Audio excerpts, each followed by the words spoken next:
नमस्कार। स्वागत है आप लोगों का टॉप स्टोरी न्यूज पर। मैं हूं तीर्थंकर सरकार और आप देख रहे हैं हमारे साथ हमारा खास कार्यक्रम सितारों की बात डॉक्टर आचार्य संजीव अग्रवाल के साथ। जी हाँ, हम रोज आप लोगों को ज्योतिष से जुड़ी नई नई जानकारियां, आपके जीवन को सरल बनाने के लिए नए नए उपाय आपको बताते रहते हैं। आज हम बात करने वाले हैं, क्योंकि कोरोना काल चल रहा है, दूसरी लहर पूरा विश्व जो है और खासतौर पे भारत दूसरी लहर का दंश जो है वो झेल चुका है। अब चर्चा चारों तरफ की जा रही है कि तीसरी लहर आने वाली है। तीसरी लहर का कहा जा रहा है कि तीसरी लहर बच्चों पर जो है असर डालने वाली है। तो बच्चों पर तीसरी लहर का क्या असर होने वाला है, किस तरीके से उन्हें ये प्रभावित करने वाला है, इसमें ग्रहों का क्या जो है इसमें योगदान रहेगा, किस तरीके के उपाय करके आप अपने बच्चे को जो है उसको सेफ रख सकते हैं। इन्हीं सब चीजों पे चर्चा करने के लिए हमारे साथ जुड़ चुके हैं जाने माने ज्योतिष, जाने माने पंडित जी, आचार्य डॉक्टर संजीव अग्रवाल जी। आचार्य जी, बहुत बहुत स्वागत है आपका टॉप स्टोरी न्यूज पर। नमस्कार, जय भारत, जय श्री राम। आचार्य जी, जिस तरीके से अभी भारत कोरोना की दूसरी लहर का दंश झेल चुका है और हमने दूसरी लहर में बहुत कुछ देखा, बहुत कुछ सीखा भी। जिस तरीके से हमने देखा कि अस्पतालों की भी कमियां देखने को मिली, ऑक्सीजन की काफी कमी देखने को मिली, काफी लोगों की मृत्यु हुई, इस बार मृत्यु दर भी काफी ज्यादा रही। अब दूसरी लहर के बाद चर्चा है कि तीसरी लहर बहुत जल्द आने वाली है। डॉक्टर कह रहे हैं कि सितंबर के बाद शायद तीसरी लहर आ सकती है और इस लहर का कह रहे हैं कि बच्चों पर इसका जो है असर इस बार पड़ सकता है। बाकी दो लहरों से तो बच्चे बच गए थे, लेकिन तीसरी लहर पे बच्चों पर इसका असर पड़ सकता है। तो आचार्य जी, हम जानना चाहेंगे कि सबसे पहले तो तीसरी लहर कब तक आएंगी, क्या संभावनाएं हैं, और उसके बाद बच्चों पर किस तरीके से ये असर करने वाला है। देखिए सरकार साहब, बहुत बहुत धन्यवाद, आपने मुझे अपने साथ जोड़ा। और मैं सभी जो हमारे सुनने वाले श्रोतागण हैं उनको भी नमस्कार करता हूं। आपने सच में देश की भलाई के लिए कोई बात मुझसे पूछी है। आप देखेंगे कि कोरोना की जो मेरी निगाह के अंदर बीमारी आई, ये मानव निर्मित बीमारी है। इसके पीछे कोई इंसान का हाथ है जिसने इस बीमारी को दिया है। लेकिन ये बीमारी के अंदर जो भी परेशानी आई है वो चंद्रमा से नियोजित बीमारी आई है। जो लोग पहले से ही सांस के पेशेंट थे, जिनके लंग्स के अंदर पहले से कफ की मात्रा बढ़ी रहती थी, जिनकी किडनी, लीवर और जिनको शुगर की हाइपरटेंशन प्रॉब्लम थी, उन सब लोगों को ये बीमारी आई है। जो लोग नॉर्मल थे, सही डाइट लेते थे, वेजिटेरियन थे, वो लोग इस बीमारी से दूर रहे। हम लोग बहुत जल्दी पैनिक हो जाते हैं, ये हमारे देश की सबसे बड़ी कमी है। और हमारे बच्चे अगर शहर बंद है तो वो देखने के लिए निकलते शहर बंद कैसा लगता है जी। जो ये बीमारी है, ये बीमारी के अंदर बहुत बड़ा जो योगदान है वो सोशल डिस्टेंसिंग ना रखने की वजह से बढ़ा है बीमारी का। बीमारी हिंदुस्तान में 1 से 1.5% आई और 3% लोग उस बीमारी को सुनकर और देख के बीमार पड़ गए। लेकिन इसका जो मुख्य कारण रहा वो चंद्रमा, जो वायरस है, वो वायरस तो है ही है। अगर आपने देखा हो तो इससे बड़ी बीमारी चिकनगुनिया थी, उससे बड़ी बीमारी डेंगू थी। हर बीमारी का अपने अपने क्षेत्र के अंदर कार्य रहा। हम लोगों ने लापरवाही क्या करी, हमने मास्क लगाया लेकिन नाक के नीचे रखा।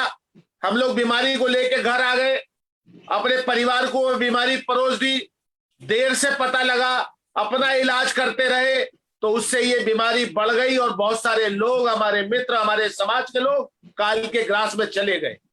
आपने पूछा कि अगली बीमारी कब आएगी। जो हमारे ज्योतिषी आंकड़े कहते हैं उसके अंदर अगस्त के आखिरी सप्ताह से लेकर नवंबर तक, यानी कि दिवाली तक, इस बीमारी का स्वरूप देखा जा सकेगा जी। और मैं तो ये समझता हूं कि इस बीमारी का भी जो भी डाइवर्जन होगा उसकी पहल तो अब हो चुकी है।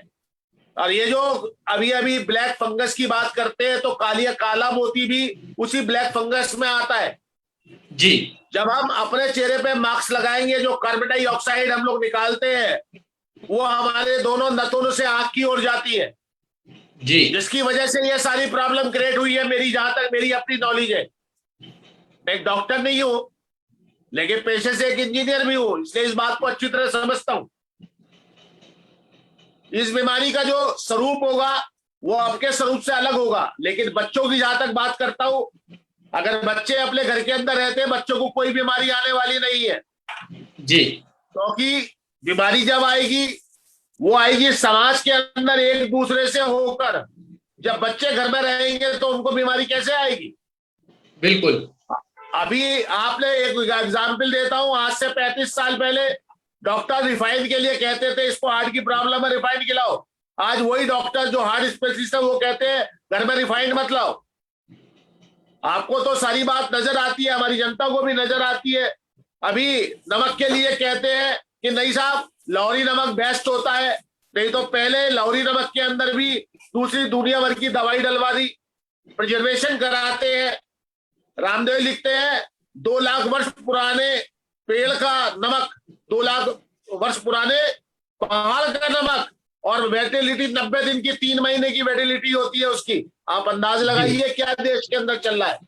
तो जी इसी तरह हमारी जो जनता है वो पैनिक हो जाती है। जो वैक्सीन आई, लोगों ने नहीं लगवाई, सरकार ने बहुत खुशामद की। आज की स्थिति क्या है, लोगों की लाइन लगी हुई है, उसमें भी पैनिक हो रहे हैं। उससे भी हमारे समाज के अंदर ये बीमारी बढ़ी है। तो आप ये देखिए, बीमारी तो आई है, लेकिन उसको बढ़ाया किसने है? क्या उसके गुनहगार हम नहीं है? बिल्कुल। तो हमें थोड़ा सा पैनिक से बचना चाहिए, तब हमारे बच्चे भी और हम भी बीमारी से बचे रहेंगे। अब अगस्त के आखिरी सप्ताह में ये फिर दोबारा से उभर सकती है, और दिवाली तक ये चलेगी। जी ये मेरा आकलन है, मेरा ज्योतिषीय आकलन। जी बिल्कुल आचार्य जी। आचार्य जी, जिस तरीके से आपने बताया कि लोग काफी पैनिक हो जाते हैं चीजों को लेकर, कोई भी बीमारी आती है, किसी भी तरह की सिचुएशन आती है, तो जाहिर सी बात है लोगों में एक पैनिक सिचुएशन क्रिएट हो जाती है उस चीज को लेकर, और घबराहट, डर, नकारात्मकता कहीं ना कहीं उन चीजों को और बढ़ा देता है। तो मैं आचार्य जी आपसे जानना चाहूंगा कि कुछ इस तरीके के उपाय जो लोग, क्योंकि इस कोरोना काल के दौर के अंदर हमने देखा है लोग काफी नकारात्मक हुए, लोगों में काफी नकारात्मक आई है, काफी नेगेटिव एनर्जीज आई है, तो किस तरीके से अपने आप को थोड़ा सकारात्मक रख सकते हैं? कुछ इस तरह के उपाय आप दर्शकों को अगर कुछ बता पाए। अपने घर के अंदर आपको रात को सोते हुए और सुबह उठते हुए गर्म पानी पीना चाहिए, पहली चीज। दूसरी बात ये, जो मीडिया जो खबर दिखा रहा है, इससे हमें बचना चाहिए। और जो मनोरंजन के साधन है जो टीवी के माध्यम से हमारे बीच में परोसे जाते हैं, हमें अपने आप को उस तरफ ले जाना चाहिए। इसके अलावा अपने बच्चों के अंदर कुछ सृजनात्मक कार्य करना चाहिए, प्लांटेशन करना चाहिए, बागवानी करना चाहिए, कुछ सामाजिक गतिविधियों में भाग लेना चाहिए, तब हम लोग खुश हो सकते हैं। अगर हम हमेशा दुखी रहेंगे तो हमेशा दुखी रह पाएंगे। खुशी हमें कहीं से मिलती नहीं है, वो हमारे अंदर है, सिर्फ उसको हमें बाहर लाने की आवश्यकता होती है। और यही एक संसार का सबसे बड़ा नियम है। आज आप देखते हैं कि मीडिया पे सबसे बड़ा कारोबार कॉमेडी सीरियल का चल रहा है। इसका मतलब हर आदमी दुखी है, वो कॉमेडी देख के थोड़ी देर को अपने को भूल जाता है। जी तो आप अपने परिवार के साथ बैठे, उनमें आपस में अच्छी और स्वस्थ मजाक करें, हंसे, आपस में कोई गेम खेलें। इस तरह की जो गतिविधियां है उससे आप सेफ रह सकते हैं। जी जी बिल्कुल, सही बात कही आचार्य जी आपने। आचार्य जी, मेरा अगला सवाल जो है वो ये है कि कोरोना पेंडेमिक में जिस तरीके से हम लोगों ने देखा, लोग मानसिक रूप से तो थोड़े से परेशान हुए ही, नकारात्मक एनर्जीज भी जो है, नकारात्मकता भी उनके अंदर बहुत देखने को मिली। साथ साथ लोगों का कारोबार जो है वो भी ठप हुआ, कई लोगों की नौकरियां भी इस कोरोना काल के दौरान गई, हम लोगों ने देखा। तो फाइनेंशियली भी कहीं ना कहीं लोगों में थोड़ा सा डाउन पॉइंट आया है। तो आचार्य जी, कब तक बाजार लगता है कि खुल पाएगा? ज्योतिष, तारे सितारे क्या कहते हैं, कब तक बाजार वापस पटरियों पर दौड़ पाएगा? लोगों के कारोबार फिर से शुरू हो पाएंगे? नौकरी के ज्यादा से ज्यादा अवसर कब पैदा हो पाएंगे? देखिए साहब, 21 तारीख को शनि, 21 जुलाई को शनि और मंगल एक दूसरे को देख रहे हैं, वो अलग हो जाएंगे। जी। उसके बाद व्यापार में, टूरिज्म में सकारात्मक सुझाव आने लगेंगे, आपको रुझान भी आने लगेंगे। क्योंकि जी सबसे ज्यादा जो नुकसान हुआ है वो मिडिल क्लास को और होटल को हुआ है, पर्यटन जी उद्योग को हुआ है। हमारे जी देश की 12% आमदनी आज पर्यटन के ऊपर और होटल उद्योग के ऊपर है। जी और अगर उसके अंदर नुकसान हुआ है तो आप समझ सकते हैं कि पूरे देश को गड़बड़ा गया है। हमारे जी यहाँ की 3% आबादी खाली मनोरंजन के क्षेत्र से जुड़ी हुई है। जी तो आप महसूस करें कि अगर कारोबार की दृष्टि से देखा जाए, जब मंगल और शनि जो एक दूसरे से दृष्टि बनाए हुए हैं, जी अगर वो अलग हो जाएंगे तो निश्चित तौर से कारोबार में इसका असर आएगा। जी यानी कि 21 जुलाई से काम बेहतर होना शुरू हो जाएगा। जी देखिए 30 मई के बाद से कोरोना में थोड़ी राहत आने लगी है जी और धीरे धीरे अभी 21 जून आ रहा है, उससे थोड़ा और खुलेगा। उसके बाद कहीं पर 25 जून से, कहीं पर 28 जून से बाजार खुलने लगेगी। जी लेकिन जो ज्योतिषीय आंकड़े हैं उसमें 21 जुलाई के बाद हमारी पैनिकता कम हो जाएगी और बाजार सही खुलने लगेंगे, कारोबार चलने लगेंगे, हवाई जहाज जी उड़ने लगेंगे, हम एक देश से दूसरे देश जा सकेंगे। जो गतिविधियां मानव की रुक गई है भारत में, वो गतिविधियां काफी हद तक ठीक हो जाएगी। इस बीच में लगभग 10 करोड़ लोग और वैक्सीन लगवा सकेंगे, लगवा चुके होंगे। बिल्कुल बिल्कुल आचार्य जी, काफी महत्वपूर्ण जानकारी आपने दी। हमें उम्मीद है कि दर्शकों को भी काफी चीजें पसंद आ रही होंगी, और जो लोग काफी समय से ये आस लगाए बैठे हैं कि कब कारोबार की शुरुआत होगी, कब उनके लिए नौकरी की जो अपॉर्चुनिटीज है वो दोबारा शुरू होगी, उनके लिए काफी राहत की खबर आज आचार्य जी ने बताई है। 21 जून के बाद से जिंदगी जो है वो धीरे धीरे पटरी पे आने लगेगी, कारोबार भी शुरू हो जाएंगे। साथ साथ जो युवा जो है नौकरी की तलाश कर रहे हैं उनके लिए भी सुनहरा अवसर जो है वो बहुत जल्द आने वाला है।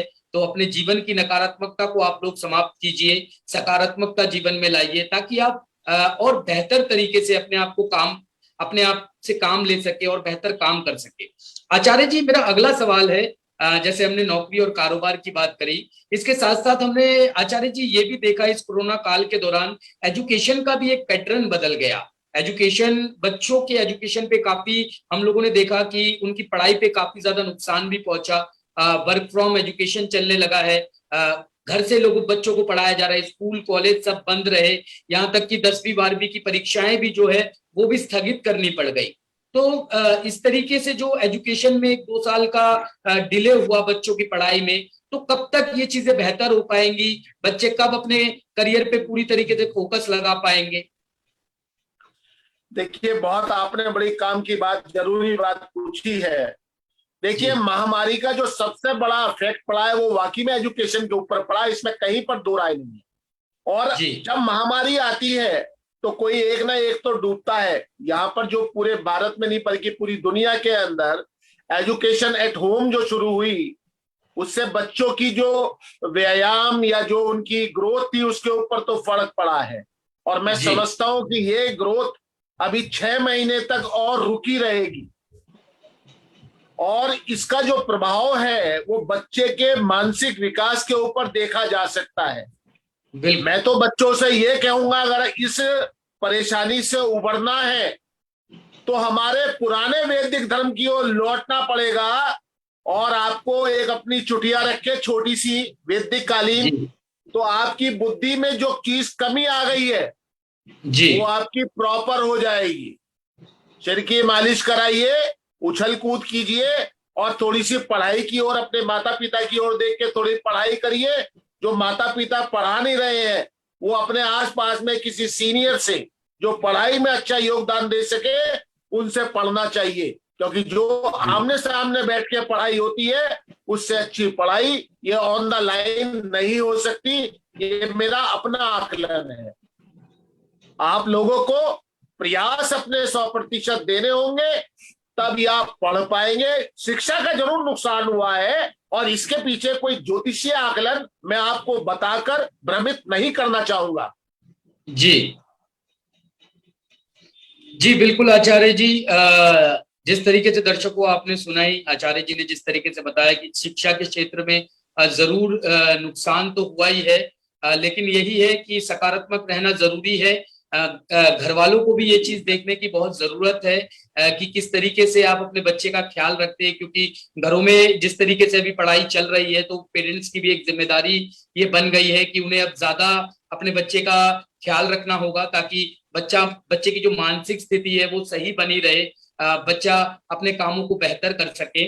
आगे इसके बाद हम लोग दर्शकों आज जो राशि अनुसार आपका भविष्य फल है वो बताएंगे। साथ साथ मैं आप लोगों को ये भी बता देना चाहूंगा दर्शकों कि अगर आप आचार्य डॉक्टर संजीव अग्रवाल जी से कुछ जानना चाहते हैं, अपने भविष्य के बारे में कोई जानकारी चाहते हैं, आप चाहते हैं कि आपकी नौकरी कब लगेगी या आपका विवाह कब होगा, तो आप नीचे दिए गए नंबर्स पर जो है संपर्क कर सकते हैं हमारे साथ, अपने सवाल हमें लिखकर भेज सकते हैं, हम उनके जवाब संजीव अग्रवाल जी से लेके आपको देंगे। आप संजीव अग्रवाल जी को भी संपर्क कर सकते हैं और अपनी जो पर्सनल समस्याएं हैं जो आप चाहते हैं कि आप लाइव हमारे कार्यक्रम में नहीं शेयर करना चाहते, तो आप पर्सनली भी आचार्य जी को संपर्क कर सकते हैं। नीचे हमारे नंबर्स चल रहे हैं, उन नंबर्स पे आप संपर्क कर आचार्य जी से संपर्क कर अपनी समस्याओं का समाधान पा सकते हैं। यहाँ हम एक दर्शकों छोटे से ब्रेक के लिए रुकेंगे, ब्रेक के बाद हम फिर मिलेंगे और जानेंगे आज की जो राशियां हैं वो उसका भविष्य फल क्या है।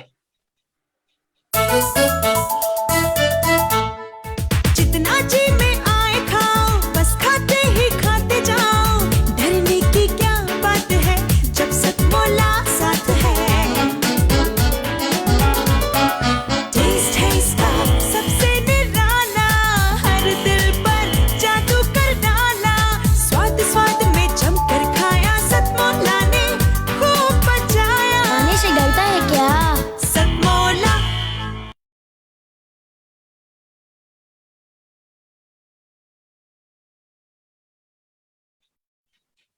नमस्कार दोस्तों, ब्रेक के बाद आपका एक बार फिर स्वागत है हमारे खास कार्यक्रम सितारों की बात आचार्य डॉक्टर संजीव अग्रवाल के साथ।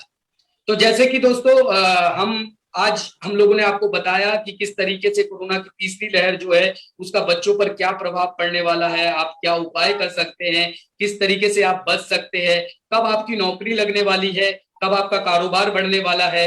आचार्य जी ने सब चीजों के बारे में विस्तार से जानकारी दी। अब समय आ गया है आज राशि के हिसाब से भविष्य फल जानने का। आचार्य जी, मैं आपसे अनुरोध करूंगा कि आज आप दर्शकों को हमारे उनके राशिफल के हिसाब से उनका भविष्य फल बताएं। जी सरकार जी, बिल्कुल मैं आपको राशिफल बताता हूँ। आज शनिवार का दिन है, तारीख है 19 जून 2021, सुबह 6 बजे का समय है और आज महेश नवमी है, शुक्ल पक्ष है और संवत 2078 है और इस साल का नाम है राक्षस। जैसा आप समझते हैं कि राक्षस नाम से ही आपको समझ में आ रहा है कि ये साल कितना पैनिक बना रहा है हम लोगों को। और इस आज के दिन का जो स्वामी है वो बुध है।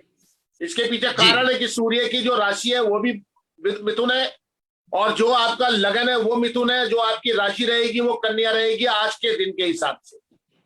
आपका कल को जो आज जो चंद्रमा का नक्षत्र है वो हस्त नक्षत्र है और स्थिति जो बताई जा रही है इसके अंदर वो 12 राशियों पर 12 प्रभाव आप लोगों के नजर में आपको कर रहा हूं जी। आज मिथुन राशि के अंदर सूर्य और शुक्र है और मिथुन राशि के साथ साथ कर्क के अंदर मंगल नीच राशि का है और चंद्रमा चौथे घर में यानी कि कन्या का।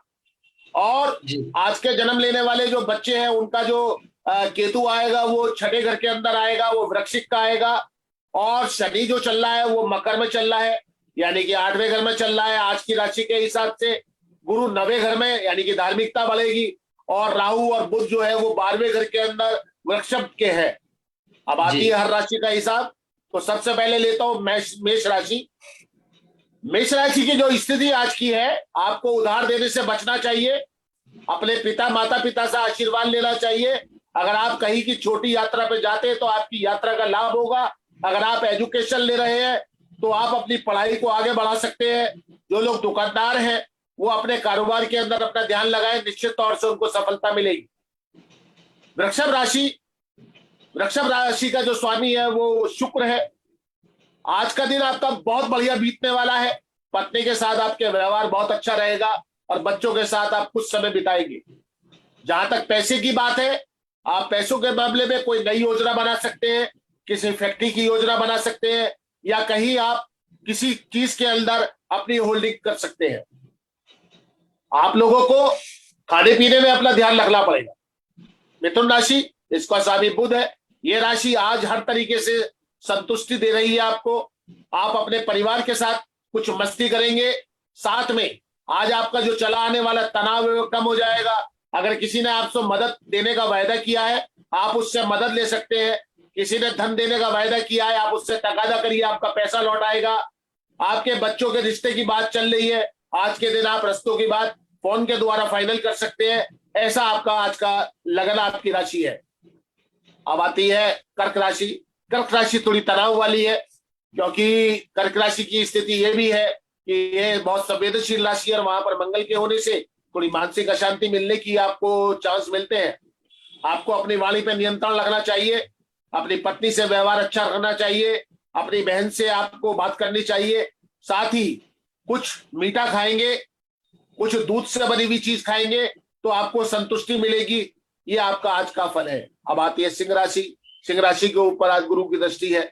आपको अपने ऊपर ध्यान देना पड़ेगा, अपने को सुधारे, अपनी दाढ़ी वाली बाल वाल बना के रखे, अपने आप को शुद्ध और अच्छा रखे, आपको उससे खुशी मिलेगी। परिवार के अंदर आपको योजना बना सकते हैं, आपको सुंदर भोजन मिल सकता है, आपकी पसंद का खाना मिल सकता है। आज का दिन आपके लिए हर दृष्टि से अच्छा है। आपको चिंता करने की जो पुरानी बात चली आ रही थी, अब आपको चिंता छोड़ देनी चाहिए।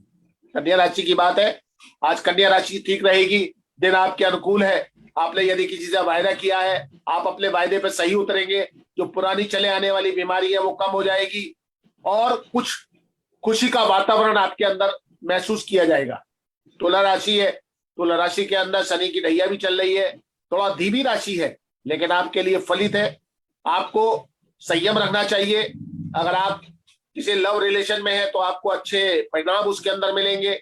अगर आपकी बिटिया की शादी की बात चल रही है तो सहयोग बन सकता है। फिर भी आपको धैर्य रखना चाहिए जिससे आपकी सभी मनोकामनाएं पूरी होने लगे। आती है वृश्चिक राशि। दोस्तों, वृश्चिक राशि अगर आपने देखा होगा, जाना होगा तो पिछली बार जो ग्रहण पड़ा था वृश्चिक राशि में पड़ा था।